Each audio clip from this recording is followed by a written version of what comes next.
रिमझिम गिरी सावन सुलगे जाए मन भिजे आज ये मौसम में लगे कैसे अगन रिमझिम गिरी सावन सुलगे जाए मन भिजे आज ये मौसम में लगे कैसे अगन रिमझिम गिरी सावन। তো গাইস কেমন আছেন সবাই? বর্ষামুখর দিনে লোভ সামলাতে পারলাম না, গান গেয়ে ফেললাম। যদিও আমার কণ্ঠ অতটা সুন্দর নয়, তবুও চেষ্টা করলাম আর কি। তো আজকে আমি আর মুক্তা চলে গিয়েছিলাম বিউটি পার্লারে, লেডিস সেলুন যা। তো আমার অনেক দিন ধরে ইচ্ছা ছিল চুল কাটার, চুল ছোট করার, কিন্তু সময় হয়ে উঠছিল না।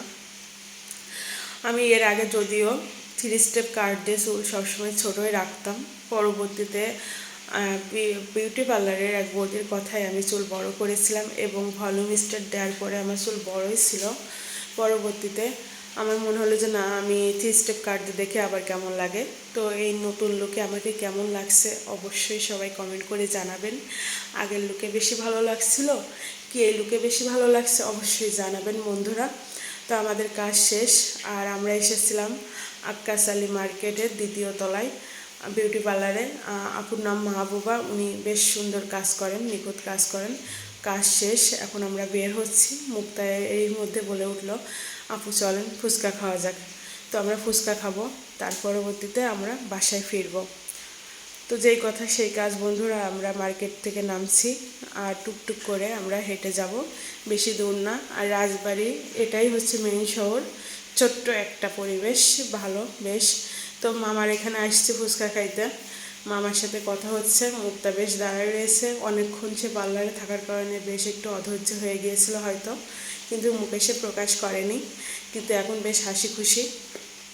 আমাদের কাজ শেষ করে আমরা এখন ফুচকা খাবো। আমি এর ভিতরে একটু টুকটাক করে ভিডিও করছি। রাস্তা দেখেন লোকজন কম, রাত্রিবেলা তো। আর রাজবাড়িতে আপনার 8টা 9টা বা 10টার পরবর্তীতে আর কোনো মানুষ সেভাবে থাকে না, ছোট্ট শহর। আর এখানে বিশেষ করে